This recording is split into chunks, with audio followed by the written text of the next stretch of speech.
Simple, everyday, easy meals.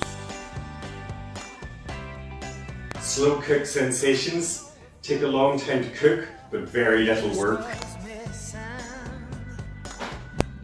Crowd-pleasing feasts.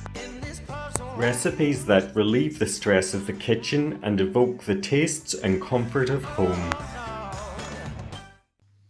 Hi guys, welcome to my channel. Today I'm going to be making a Dutch baby, and for anyone that doesn't know, a Dutch baby is a very aerated pancake which is similar in appearance to that of a Yorkshire pudding. It's vanilla, it's got a vanilla sweetness and it's very, very good, and unlike your regular pancake, you're not chained to the stove because it cooks in the oven, leaving you free. So it's actually great if you have a few people to feed you. I do use a cast iron skillet to make mines in. This recipe makes enough for two, so I'm using two skillets. I only have a large, medium and small skillet, so I'm using my medium and my small. But you could of course do this in one large skillet, a large roasting tin, whatever you've got will work, don't worry. So we'll get underway. First off, it's very, very important, I should say, that everything here needs to be at room temperature, otherwise your pancake will it simply just will not puff up. So to get things started, because just like Yorkshire pudding, I need everything very hot. So the first thing I need to do is get my oven preheated to 220 degrees.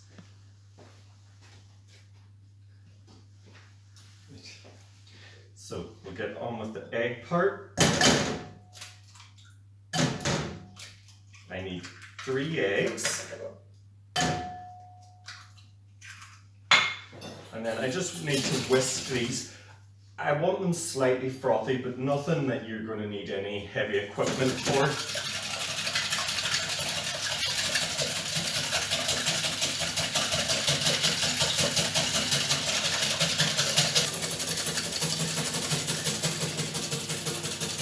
So I'm just about there. As you can see, it's a little bit frothy.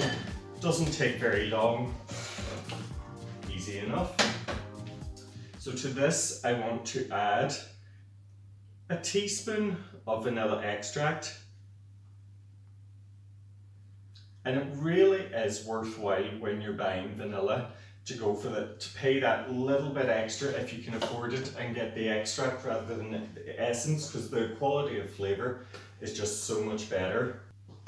I also need 1 teaspoon just of caster sugar.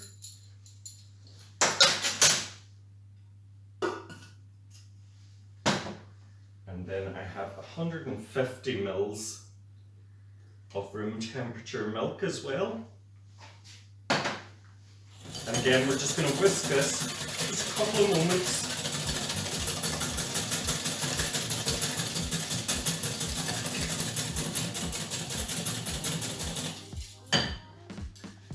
Perfect. So I have here 75 grams of plain flour. And I'm just going to add to that a pinch of fine sea salt, about 1/4 teaspoon.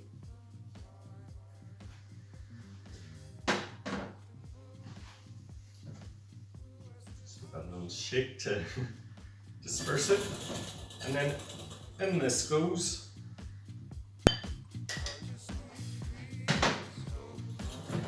And another brief whisk, just until we have no lumps remaining. And this will be, don't be alarmed, this is quite a runny batter. It will be more runny than what you're used to for pancakes, but it's thanks to this that it gets so much rise in the oven.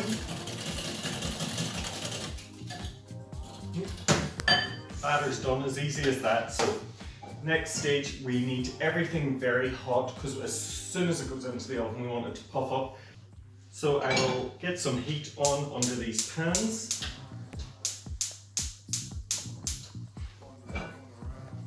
Perfect, so everything's under control, my pans are heating up, my oven is getting up to temperature as well. So now I can just let my batter rest and wait for my pans to heat up a little. Okay, my skillets have heated up now, so I can turn the heat off under them. And I have 20 grams of butter, very, very little butter, not much is needed. And just into the pan with those, and swirl the pans about just to coat them. This is just to grease the pans really, so our pancakes don't stick. You can use a pastry brush, but when I can cut out some of the washing up, I do so. So this is what I do instead.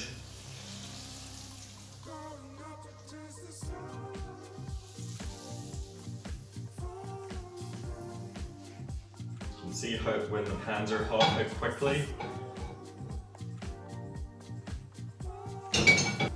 So I'm just going to split my batter between the two pans.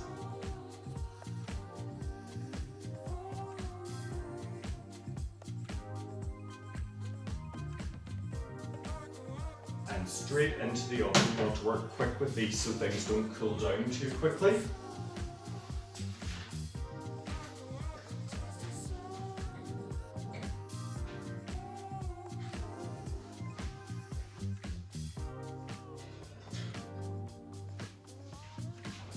These will just take 18 to 20 minutes in your preheated 220 degree oven.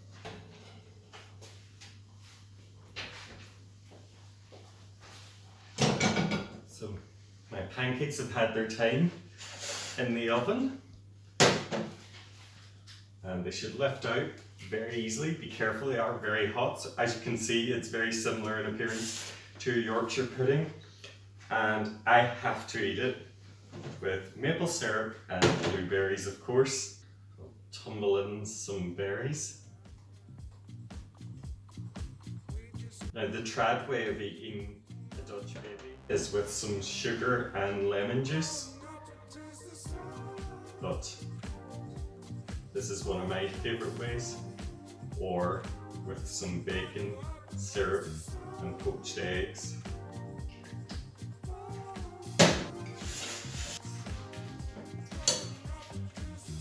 Time to eat.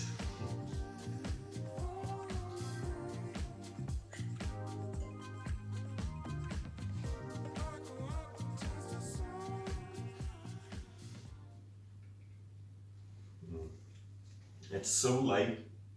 It's got almost a slight donutty sweetness. It comes from the eggy vanilla-ness of it. It's absolutely delicious.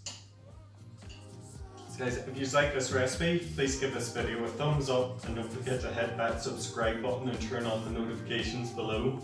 Thanks for watching.